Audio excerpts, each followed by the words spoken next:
Oh, M Jizzle, Ali Bizzle for Shizzle. My nizzle. Anyways, guys, look, so excited to be back. Oh. Finally, we are rounding out our most used ToK skills series, at least for the 5 primary element types. Of course, it is your boy BN, aka Mr. Kingdom Builder. We are back today for another Dope Sauce Infinity Kingdom video. Today, we're going to be taking a look at Cyrus the Great's most used ToK skills from a smaller limited pool that we were able to get.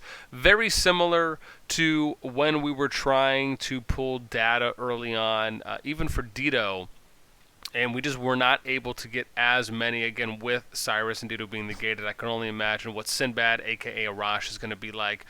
Though I would imagine probably more people are going to be running Arash than Cyrus, and arguably Dido as well, based on how it looks. But, again, that's neither here nor there. Before we do start, make sure you guys sub, like, and, of course, ring that notification bell to get updates on when we have new content coming out. Okay, here we go. So we were able to get 26 data points pulled from Cyrus. As always, we do it based on our 160k troop power threshold, so you have to be at least at that troop power and doing a 3+1 at minimum, which means you have to run 3 immortals from the same element plus the same elemental fire dragon in order for us to use your march in the data sets that we input. This is, again, to reduce margin of error, increase more accuracy on running ToK skills, specifically for that element composition that you have with those fire immortals, or vice versa, depending on the other element types. Okay, we got 3 top ToK skills here, so we're going to go ahead and break this down, then we'll go in-game. Number 3, Absolute Defense. Used 10 times. Then we have the number 2 most used ToK skill, Sacrifice, also used 10 times. And the number 1 most used skill, Assist. Okay, let's go in game and take a look at Cyrus. As always, we'll go skills, stats, and then we'll take a look at the ToK skills from Tower Knowledge. Static Armor reduces the resilience of 3 random enemy units by 4.5 up to 15% for 6 seconds, and gives them a 10.5% chance of being stunned for 3 seconds when receiving a crit. Now, this goes up to 35% chance of being stunned, right, which gives you a little more than a third when receiving crit, right? So again, Cyrus and kind of William would go hand in hand here in these situations, in addition to any additional crit that you would add on to any of your fire immortals, right? You can make the argument that kind of this is like a Merlin Dido situation, right, where Dido is a little bit more of an improved version of Helen, allowing for that freeze to apply more, so that way Cyrus can get more of the double damage procs off when they work in tandem. Of course, they would have to hit at around the same time, which means William's skill would have to go first, similar to Dido's skill, and then Cyrus, similar to Merlin. So there is that to factor, but you would really be seeing these two paired for this element comp in an ideal situation. Okay, now let's look at some stats.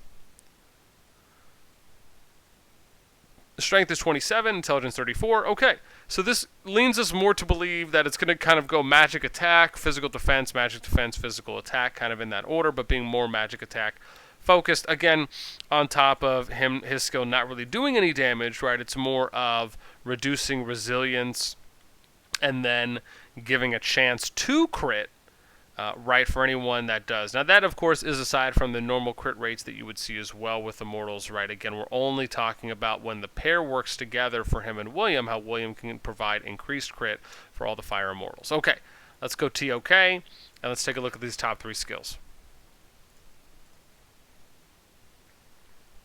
All right, number 3, Absolute Defense. Okay, this is the one. No, it's Defense Blessing. Absolute Defense, I think, is the shield. I gotta remember what these things look like here.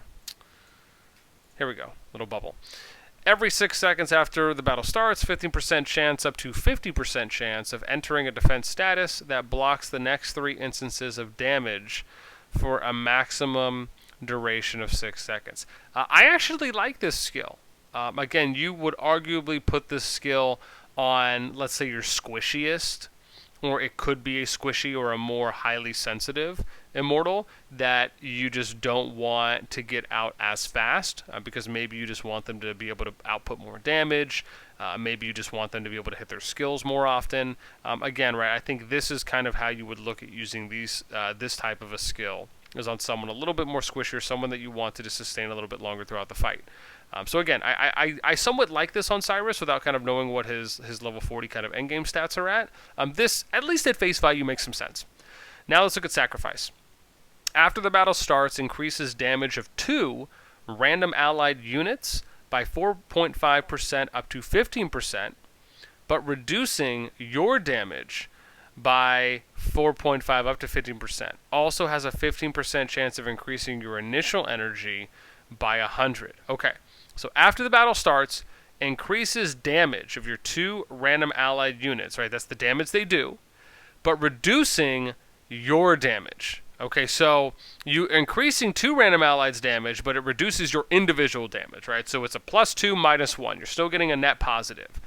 And then it also has a 15% chance of increasing your initial energy by 100. Okay, so I'm going to imagine that this is just like a one-time use here in this situation, because it doesn't give any kind of interval seconds or multiple uses. But I would say Sacrifice still being right a good, right. The thing is that it lasts for the duration, so you're going to get the increased damage dealt for the duration of the fight, right? So it is a forever, right? So I think with that in mind, I do like it as a pure buff. Whereas you could arguably look to putting this on someone who maybe either already has high damage, or if you have someone that you want to, like, I could see as an example you like boosting someone like an Alex, right? If you ran like something like a Cleave Berserk Sacrifice type combo on someone like an Alex, just because of the fact that they have increased attack speed, their front line, and you could arguably just boost their overall damage. There's other skills you could run as well that are just flat damage rates in addition to that. But this is just a brief example of, right, you put this on someone that either has high damage and you're trying to boost up the other damage players, or you can put this on someone who has a little bit lower damage and you're just more so going kind of more of a glass cannon heavy, top attack damage heavy build for the other immortals.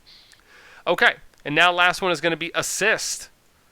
And this is, oh god, I'm forgetting, Assist is the shield. Here we go. Every 10 seconds after battle starts, assist 1 random back row allied troop by transferring all of their received damage to you, and reduces the damage you receive by 25% for 6 seconds. So again, I mean, it's just 1 random back row allied, right? So I wonder if, based on this skill, if it would just automatically take the damage away from Ashoka, and this is kind of like a way to manipulate the system, because if it has to attack another if it has to transfer from another backroad ally, and it says a random backroad ally, but and keep in mind, the key here is that it transfers their received damage to you, which means that what I should say is the way it's worded, it would imply that it could not be one of the 2 back row players, because what would happen? It's going to take all the damage that you would receive and transfer it to you. I guess the wording doesn't support that at face value from what I'm interpreting. Unless otherwise proven, which again, please feel free to let me know in the comments down below if that is something.